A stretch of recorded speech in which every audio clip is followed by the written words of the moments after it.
So hello guys, কেমন আছো আপনারা? আজকে আবারও চলে এলাম একটা নতুন মুভি এক্সপ্লেন নিয়ে। তো মুভিটির নাম হলো kingdom of the planet of the apps. তো এই মুভিটির শুরুতে দেখানো হয় একটি কোম্পানি একটা সিরাম আবিষ্কার করে, যেসব মানুষ কথা বলতে পারে না এই সিরাম তাদেরকে কথা বলতে সাহায্য করবে। প্রথমে তারা একটি বানরের উপর প্রয়োগ করে, যার ফলে সে অনেক বুদ্ধিমতী হয়ে যায়। কিছুদিন পর সেই বানরটি একটি বাচ্চা জন্ম দেয়, যার নাম দেওয়া হলো সিজার। সে ছোটবেলা থেকে অনেক বুদ্ধিমান হয়। সিজারকে বাঁচানোর জন্য তার মা মানুষদের উপর হামলা করে, এর ফলে মানুষরা তাকে মেরে দেয়। তারা ভাবতে থাকে যে সিরামটা ফেল হয়ে গেছে। তারপর একজন সায়েন্টিস্ট সেই ছোট্ট সিজারকে ঘরে নিয়ে আসে, কিন্তু সিজারের একটি দুর্ঘটনার জন্য তাকে পেট রুমে রাখা হয়। সিজার সেখানে একা একা বিরক্ত হতে থাকে, তাই সেই সায়েন্টিস্টের ল্যাব থেকে সেই সিরাম চুরি করে বাকি বানরদেরকে ইন্টেলিজেন্ট করে দেয়। তারা সবাই মিলে মানুষদের সাথে লড়াই করে জঙ্গলে চলে যায়। এর ফলে সিজার আরো বেশি বুদ্ধিমান হয়ে যায় এবং মানুষদের মতো কথা বলতে থাকে। সিজার সেই সায়েন্টিস্টকে দুটো কথা বলে, না আর জঙ্গল বানরদের ঘর। সেই সিরামটি ফেল হওয়ার প্রভাবে 95% মানব জাতি ধ্বংস হয়ে যায়। তারপর মুভিটিতে 10 বছর পর দেখানো হয় যে সিজার তার স্ত্রী এবং তার 2 ছেলে ও অন্যান্য বানরদের নিয়ে একটি বসতি স্থাপন করে। মানুষদের সাথে মিলেমিশে থাকার জন্য সিজার অনেক চেষ্টা করে, কিন্তু সিজারের একটি বন্ধু খুবা, সে মানুষদের মেরে প্রতিশোধ নিতে চায়। খুবা সিজারকে গুলি মারে এবং তার দোষারোপ মানব জাতিকে করে, যার ফলে মানুষ এবং বানরদের মধ্যে যুদ্ধ শুরু হয়। কিন্তু ভ্যালকম নামক একজন মানুষ সিজারকে বাঁচিয়ে নেয় আর সিজার খুবাকে মেরে ফেলে। বাকি মানুষরা আর্মিদের সাহায্য চায়। একজন কর্নেল তার আর্মিদেরকে বলে যে বানর জাতিকে মেরে ফেলার জন্য। 2 বছর অনেক খোঁজার পর তারা সিজারের বসতিতে আক্রমণ করেন। সিজারের স্ত্রী এবং তার বড় ছেলেকে মেরে দেয় এবং বাকি সব বানরদেরকে বন্দি করে নিয়ে যায়। তারপর সিজার সেই কর্নেলের উপর প্রতিশোধ নিতে যায়, যেখানে সবাইকে বন্দি করে রাখা হয়েছে। সেখানে গিয়ে সিজার কর্নেলের হাতে বন্দি হয়ে যায়, কিন্তু সিজার তার বানর সেনা নিয়ে কর্নেলের সব সেনা মেরে দেয়। বোমা বিস্ফোরণের ফলে পাহাড় থেকে বরফ ভেঙে পড়ছিল। সিজার ও তার বাকি সৈন্যরা গাছে উঠে তাদের জীবন বাঁচায় আর সবাইকে একটি নতুন জায়গাতে নিয়ে যায়। সবাইকে বাঁচানোর জন্য সিজারকে গুলি খেতে হয় এবং সে মারা যায়। তার মৃত্যুর ঠিক 6 বছর পর দেখানো হয় যে বাঁদরদের সংখ্যা পৃথিবীতে অনেক বেড়ে গেছে আর মানবজাতি প্রায় বিলুপ্ত হয়ে গেছে। বানররা আলাদা আলাদা জায়গায় অনেক রকম বসতি তৈরি করেছে। এরকম একটি বানরদের বসতি হচ্ছে ইগল ওরিয়েন্টেড। এই বসতির বানরদের ইগলের টিম নিয়ে আসতে হয়, মানে ইগলকে বড় হওয়ার সাথে সাথে পোষ মানাতে হয়। এই বসতির একজন বানর রোভা, সে তার বন্ধু এবং গার্লফ্রেন্ড নিয়ে পাহাড়ের সবচেয়ে উঁচু স্থানে ওঠে, কারণ তাদের ইগলের ডিম চাই। কিন্তু তারা সেখান থেকে 2টো ডিমের বেশি নিতে পারলো না। সে একটি ডিম আনায়া এবং আরেকটা ডিম তার গার্লফ্রেন্ড সোনারকে দেয়। রোভা অন্য আরেকটি পাহাড়ে ওঠে, সেখান থেকে সে ইগলের হাত থেকে মরতে মরতে বেঁচে যায় এবং একটি ডিম নিয়ে নেয়। কিন্তু যখন তারা ঘোড়ার কাছে আসে তখন রোভা তার কম্বল খুঁজে পায় না এবং পিছনে কিছু একটা দেখতে পায়। তারা তার পিছু নিতে নিতে রেল লাইনে এসে পড়ে। রোভা তার কম্বল নিয়ে দৌড়ে চলে আসে। তাদের বসতির একটা নিয়ম ছিল যে কোনো বানরই সেই ট্রেন লাইন পার করবে না, কারণ তাদের ধারণা ছিল যে ট্রেন লাইনের বিপরীত দিকে মানব জাতি থাকতে পারে। ইগলের ডিম আনার ফলে তার মা অনেক খুশি হয় এবং বলে যে তার বাবা তার জন্য অপেক্ষা হয়। তাদের বসতিটা অনেক উঁচুতে, বাঁশ এবং কাঠ দিয়ে তৈরি। সে তার বাবার সাথে দেখা করার জন্য অনেক উঁচুতে ওঠে, দেখে তার বাবা ইগলের ডিমের জন্য জায়গা তৈরি করছে। এরপর তার বাবার পোষা ইগল আছে যে রোভাকে পছন্দ করে না এবং তাকে একটি কামড় দেয়। তারপর তার বাবা রোভার কম্বল থেকে মানুষের গন্ধ পায়। তার বাবা তাকে জিজ্ঞাসা করলো ট্রেন লাইন পার করার কথা, কিন্তু রোভা বলল যে সে রেল লাইন পার করেনি। তার পিতা রোভার দাদাকে কম্বলটি দিয়ে মানুষের খোঁজ করতে বলে এবং তার ইগলটি তার পিছনে পাঠিয়ে দেয়। তারপর রোভা গোদামে কিছু শব্দ শুনতে পায়, গিয়ে দেখে একটি মেয়ে লুকিয়ে আছে। মেয়েটি রোভাকে ধাক্কা দিয়ে জঙ্গলে পালিয়ে যায়। জোরে ধাক্কা লাগার ফলে ইগলের ডিমটি ভেঙে যায়। সে আনায়া এবং সোনারকে বলে ভোর হওয়ার আগে আরেকটি ডিম তাকে আনতে হবে। তারপর সে ঘোড়া নিয়ে বের হয়ে যায়। তারপর রোভা কিছু বানরের শব্দ শুনতে পায়। এখানে গিয়ে দেখে কিছু মাস্ক পরা এবং কবচ পরা বানর মরে পড়ে আছে। তারপর তার দাদা আহত অবস্থায় আসে এবং বলে এরকম আরো অনেক বানর আসছে। আরো সব বানর আসার আগে রোভা ঝোপের মধ্যে লুকিয়ে যায়। সেই বানর কমান্ডো লিডার মৃত বানরদের দেখে আরো রেগে যায় আর তারা রোভার ভাইয়ের কাছ থেকে মানুষের গন্ধযুক্ত কম্বল পেয়ে যায়। আসলে তারা ওই মেয়েটিকে খুঁজছিল। তারপর তারা রোভার ঘোড়া দেখতে পায়। সেই কমান্ডো লিডার বানরদের বসতি খোঁজার জন্য ঘোড়াটিকে কারেন্টের স্টিক দিয়ে আঘাত করে। ঘোড়াটি রোভাদের ইগল বসতির দিকে ছুটে চলে। কমান্ডোরা তার পিছু নিতে নিতে সেই বসতিতে পৌঁছায়। তারপর তারা ইগল বসতিতে আগুন লাগিয়ে দেয়। তারপর সবাইকে বন্দি করে নেয়। সেখানে রোভা চলে আসে, তার বাবাকে বাঁচানোর জন্য টাওয়ারের পুরো উপরে উঠে যায়, কিন্তু কমান্ডো লিডার তাকে দেখে ফেলে। রোভা ও তার বাবা ইগলকে মুক্ত করে দেয়, কিন্তু কমান্ডো লিডার রোভার বাবাকে মেরে ফেলে আর রোভাকে টাওয়ারের বাইরে ফেলে দেয়। রোভা ঝুলে থাকলে লিডার তাকে কারেন্টের স্টিক দিয়ে নিচে ফেলে দেয়। সকাল হতে সে দেখে তাদের ইগল বসতি ধ্বংস হয়ে গেছে। সেখানে রোভা একটি কারেন্টের স্টিক পায় যেটা খারাপ হয়ে গেছিল। তারপর সে তার বাবার ইগলকে একটি জায়গায় দেখতে পায়। সেখানে গিয়ে সে তার বাবার লাশ পড়ে থাকতে দেখে। তারপর সে অনেক কান্নাকাটি করতে থাকে। তারপর সে তার বাবার লাশটিকে কবর দিয়ে প্রতিজ্ঞা করে যে এই হত্যার প্রতিশোধ নেবে। তারপর সে তার বাবার ঈগলের পিছু নিতে নিতে প্রথমবার ট্রেন লাইন পার হয়। ট্রেন লাইনের ওপাশে অনেকগুলো বিল্ডিং ছিল, যা এক সময় মানুষদের শহর ছিল। আরও একটু এগিয়ে সে তার মায়ের কম্বল দেখতে পায়, কিন্তু রাত হয়ে যাওয়ায় রোভা আগুন জ্বালিয়ে ঘুমিয়ে পড়ে। পরের দিন সকালে তার পিতার ঈগলকে তার হাতে বসার জন্য গান গাইতে থাকে, কিন্তু ঈগলটি রোভার হাতে থাবা দিয়ে উড়ে যায়। তারপর সে ঈগলের পিছু নিতে নিতে নদীর পাড়ে একটি জঙ্গলে চলে আসে। সেখানে রোভা কিছু ধোঁয়া দেখতে পায়। যখনই সে সেই ধোঁয়ার কাছে আসে তখনই সে নিচে পড়ে যায়। যেহেতু রোভার কাছে কারেন্টের স্টিক ছিল, তাই সেখানকার একটি বয়স্ক বানর রোভাকে মাস্ক পরা বানর হিসাবে মনে করে। রোভা তাকে তার ঘটনা খুলে বলে। সবকিছু জানার পর সেই বানরটি বলে মাস্ক পরা বানররা তার বসতি ধ্বংস করে দিয়েছে। দুজনের মধ্যে এখন একজন চিতায় জ্বলছে এবং সে একা জীবিত আছে। সেই বুড়ো বানরটির নাম রাকা। তো রাকার গলায় সিজারের একটি লকেট ঝুলছিল। তারপর রাকা একটি বই বার করে বলে এই সিম্বলগুলোর কিছু অর্থ আছে। সিজারের সময়কালের বানররা বই পড়তে জানতো। সিজারের নাম শুনে রোভা বলে যে মাস্ক পরা বানররা সিজারের নাম নিয়েই আমার বসতি ধ্বংস করতে শুরু করেছিল।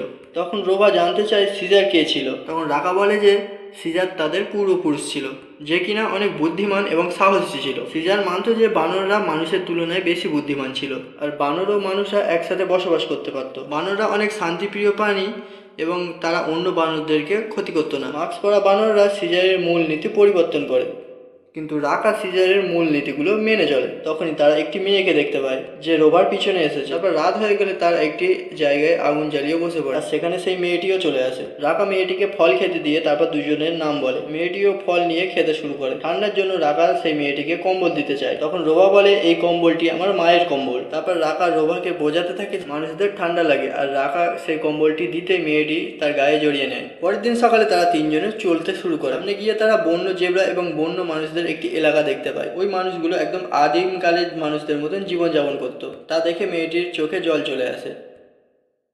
তারপর রোভা মেয়েটিকে রেখে চলে যাওয়ার সময় রাকার কাছ থেকে লকেটটি নিয়ে মেয়েটাকে দিয়ে বলে যে সিজারের নীতি মেনে চলতে। কিন্তু হঠাৎ সেখানে কমান্ডার সিলভা চলে আসে। মানুষদের উপর আক্রমণ করে তাদেরকে বন্দি করতে থাকে। তারপর মেয়েটিকেও ধরতে চাইলে মেয়েটি পালিয়ে যায়। সিলভার অত্যাচার দেখে নোভা মেয়েটিকে বাঁচানোর জন্য এগিয়ে আসে। তারপর মেয়েটি একটু উঁচু জায়গায় দাঁড়িয়ে রোভার নাম ধরে ডাক দেয়। তারপর রোভা মেয়েটিকে বাঁচিয়ে নিয়ে রাকার সাথে চলে যায়। কমান্ডার সিলভা শুধু দেখতে থাকে। তারপর রাকা ও নোভা এক জায়গায় দাঁড়িয়ে বলাবলি করতে থাকে যে মেয়েটি কথা বলতে পারে, কিন্তু রাকা সেটা বিশ্বাস করে না। কিন্তু তখনই মেয়েটি কথা বলতে থাকে। সে বলে যে আমার নাম মেয়ে। তখন তারা দুজনেই হাঁ করে তাকিয়ে থাকে। এমন মনে হয় যে কোনো বানরকে কথা বলতে দেখছে। সে জানে যে রোভার বসতির বানররা এখন কোথায় আছে। পরের দিন সেই মেয়েটি তাদের দুজনকে নিয়ে একটি কাঠের পোলের ব্রিজের ধারে আসে এবং সেটা পার হতে থাকে। তখনই কমান্ডার সিলভা তাদেরকে ঘিরে ফেলে। লড়াই করার সময় মেয়েটি জলে পড়ে যায়। মেয়েটিকে বাঁচাতে গিয়ে রাকা নদীর স্রোতে ভেসে যায়। রাকা রোভাকে বলে যে যদি একসাথে থাকো তবে লড়াইয়ে জিততে পারবে। রাকা ও কমান্ডার সিলভা জালটি কেটে দেয়। রাকা নদীর স্রোতে জলেতে ডুবে যায়। তারপর কমান্ডার সিলভা রাকা ও নোভাকে বন্দি বানিয়ে ফেলে। তারপর তারা একটি পুরানো ভাঙা জাহাজে আসে। বিভিন্ন বন্দি বানরদের মাঝে রোভাকে ছেড়ে দেওয়া হয়। সেখানে বন্দি থাকা বানররা মানুষদের হাত থেকে বাঁচার জন্য বারুদ তৈরি করতে থাকে এবং নদীর জল যাতে না প্রবেশ করে সেই জন্য বাঁধ দিতে শুরু করে। সেখানে রোভা সোনাকে ও তার মাকে দেখতে পায় আর তাদেরকে জড়িয়ে ধরে। আর মেয়েটিকে একটা রুমে আনা হয়, যেখানে মানুষের মতো কথা বলতে পারা আরেকজনকে খুঁজে পায়, যার নাম ছিল ত্রাবেদা। ত্রাবেদা বলে আমি মাস্ক পরা বানরদেরকে কারেন্টের স্টিক বানিয়ে দিয়েছি। তখন সেখানে মাস্ক পরা বানরদের লিডার চলে আসে। লিডার পক্সিমাসকে ইতিহাসের বই পড়ে শোনায়। পক্সিমাস মানবজাতির বিভিন্ন আবিষ্কারের সম্পর্কে জানতে পারে। পক্সিমাস মহান সিজারের বানানো একটি দরজা খোলার জন্য অনেকগুলো ঘোড়া এবং বানরকে দড়ি টানতে বলে। তারপর দরজায় আগুন লাগিয়ে দেয়। তবুও দরজা খুলতে না পেরে পরের দিন চেষ্টা করবো বলে পক্সিমাস চলে যায়।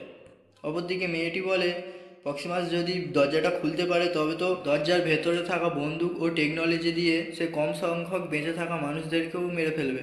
ত্রাবেদা তখন রেগে গিয়ে মেয়েটিকে বলে এখন পৃথিবী বানরদের কবলে। এটি শুনে মেয়েটি ফ্রেশ হওয়ার জন্য চলে যায়। তারপর পক্সিমাস মেয়েটি এবং রোভাকে ডিনারে ডাকে। সেখানে রোভা আনায়াকে দেখতে পায়। পক্সিমাস বলে ইভলিউশন হতে হাজারো বছর লেগে যায়, কিন্তু ওই দরজার ভেতরে থাকা টেকনোলজি পেয়ে গেলে কিছুদিনের মধ্যেই ইভলিউশন পাওয়া সম্ভব। তারপর পক্সিমাস রোভাকে বলে যে মানুষদের মতন বুদ্ধিমান এই পৃথিবীতে আর কেউ ছিল না, আর রোভা ভাবতো মানবজাতি বোকা ছিল। মেয়েটি বলে তোমাদের সাথে থাকার আগে আমি মানব জাতিতে থাকতাম। এটা শুনে রোভা অবাক হয়ে যায়, কারণ সে ভেবেছিল মেয়েটি কখনো মানব বসতিতে থাকেনি। পক্সিমাস বলে আমি জানি তুমি ওই দরজার ভেতরে ঢোকার জন্য এসেছো, তোমার উদ্দেশ্য কি? এতে মেয়েটি কিছুই বলে না। তারপর পক্সিমাস নোভাকে বলে তুমি অনেক বুদ্ধিমান বানো, তুমি খারাপ ক্যারেক্টারিস্টিকটি ঠিক করেছো, তোমাকেই আমার দরকার। তখন সে বলে, মেয়েটি কি তোমাকে দরজার ভেতর ঢোকার কোনো রাস্তা বলেছে? রোভা এই বিষয়ে বোকার মতো বলে, আমি কিছুই জানি না। তারপর প্রক্সিমাস বলে, মানুষদের বিশ্বাস করতে নেই, মানুষরা আবারও বানরদের বন্দি করার প্ল্যান করছে, কিন্তু ওই দরজার ভেতরে টেকনোলজি পেয়ে গেলে আমি মানুষ জাতিকে ধ্বংস করে দেবো। তারপরে রোভা তার বাবার ঈগলকে বলে সে তার বসতির বানরদেরকে রক্ষা করতে পারবে না। তখনই সিজারের লকেটটি দেখে রোভা লড়াইয়ের জন্য সাহস পায়। তারপর ঈগলটিও রোভার হাতে এসে বসে যায়। এটি দেখে রোভার মা গর্বিত হয়, সে ভাবে যে রোভার ঈগলকে পোষ বানাতে পেরেছে। তারপর রোভা রাতের বেলা মেয়েটির রুমে ঢোকে। সে মেয়েটিকে জিজ্ঞাসা করলো যে সেই দরজার ভেতর থেকে তুমি কি নিতে চাও। মেয়েটি বলে ভিতরে থাকা বই নিতে চাই, যার ফলে মানুষরা কথা বলতে পারবে, কারণ মানুষরা অনেক আগে কথা বলতে পারতো আর বানররা কথা বলতে পারতো না। মানুষের তৈরি সিরামের ফলে বানররা ইন্টেলিজেন্ট হতে থাকে, অপরদিকে সিরামের ফলে মানুষরা বিলুপ্ত হতে থাকে। তারপর মেয়েটি বলে দরজার ভিতরে ঢোকার রাস্তা সে জানে। তারপর ওরা আনায়া এবং সোনায়াকে পাহাড়ের ওপরে ওঠার কথা বলে, আর কেউ রাজি হয় না। তারপর কিছুক্ষণ পর তারা নিজে থেকেই রাজি হয়ে যায়। তারপর মেয়েটি সমুদ্রের বাঁধের মধ্যে বারুদ ঢোকাতে থাকে, কিন্তু তাবেদা সেটা দেখতে পায়। তারা অনেক বোঝানোর পরেও তাবেদা প্রক্সিমাসকে বলে দিতে চায়। তখন মেয়েটি তাবেদাকে গলা টিপে হত্যা করে। তারপর রোভা লাশটিকে সমুদ্রেতে ফেলে দেয়। তারপর তারা সবাই পাহাড়ের দিকে উঠতে থাকে। তারা পাহাড়ের ওপরে উঠতেই বাংকারের ভাঙা দরজা দেখতে পায়। তারপর মশাল জ্বালিয়ে তারা ভিতরে ঢুকে যায়। তারপর তারা সেখানে কোনো মানুষ দেখতে পায় না। তারপর মেয়েটি বাংকারের পাওয়ার অন করে বই খুঁজতে থাকে। বাস্তবে সেই বইটি ছিল স্যাটেলাইট সিস্টেম চালু করার ডিভাইস। তারপর নোভা ছবিযুক্ত একটি বই দেখতে পায়, যেখানে তার পূর্বপুরুষ বানররা মানুষের তৈরি খাঁচায় বন্দি ছিল। সে ভাবতো যে বানর এবং মানুষ একসাথে বসবাস করতো, আর তারা ওই তিনজন মেয়েটিকে সন্দেহ করতে শুরু করে। তারপর মেয়েটি ভিতর থেকে বাংকারের দরজা খুলে দেয়। তারপর প্রক্সিমাস ও অন্যান্য বানররা বাংকারের মধ্যে ঢুকে পড়ে এবং সোনারকে বন্দি করে ফেলে। তারপর সিলভাকে জিজ্ঞাসা করে বাংকারের মধ্যে তারা কি কি প্ল্যান করেছে। নোভা কিছু না বলায় প্রক্সিমাস তার সৈন্যকে আদেশ দেয় তাকে মারার জন্য।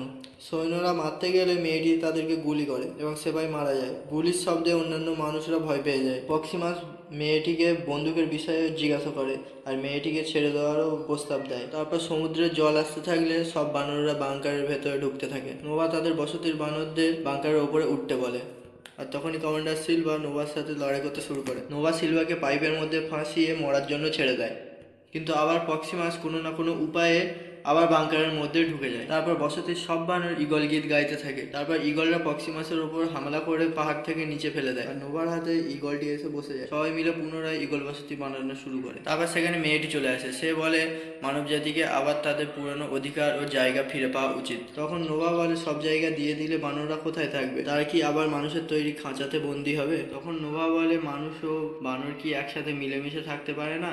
তখন নোভার কথায় মেয়েটি ইমোশনাল হয়ে যায়। তখন সে নোভার মারার প্ল্যান বাদ দেয়। মেয়েটি বুঝতে পারে যে নোভা সত্যিই অনেক বুদ্ধিমান বানর এবং সে কখনোই বানর জাতিকে বিলুপ্ত হতে দেবে না। তারপর নোভা সিজারের লকেটটি মেয়েটিকে দিয়ে বলে এটা অনেক স্পেশাল। মেয়েটি লকেটটি নিয়ে চলে আসে। তারপর তারা স্যাটেলাইট অ্যাক্টিভ করা ডিভাইসটি নিয়ে স্যাটেলাইটে মেসেজ পাঠাতে থাকে, যার ফলে অন্যান্য লুকিয়ে থাকা মানুষদের সাথে যোগাযোগ শুরু হতে থাকে, কারণ তারা জানে মানবজাতিকে রক্ষা করার জন্য তাদের সবাইকে এক জায়গায় করতে হবে। অন্যদিকে নোভা সোনারকে দূরবীন দিয়ে আকাশের তারা দেখতে বলে, আর একই সাথে নোভা ও মেয়ে আকাশের দিকে তাকায়। আর এখানেই মুভিটি শেষ হয়। আশা করছি আপনাদের মুভিটি ভালো লেগেছে। সম্পূর্ণ দেখার জন্য অসংখ্য ধন্যবাদ।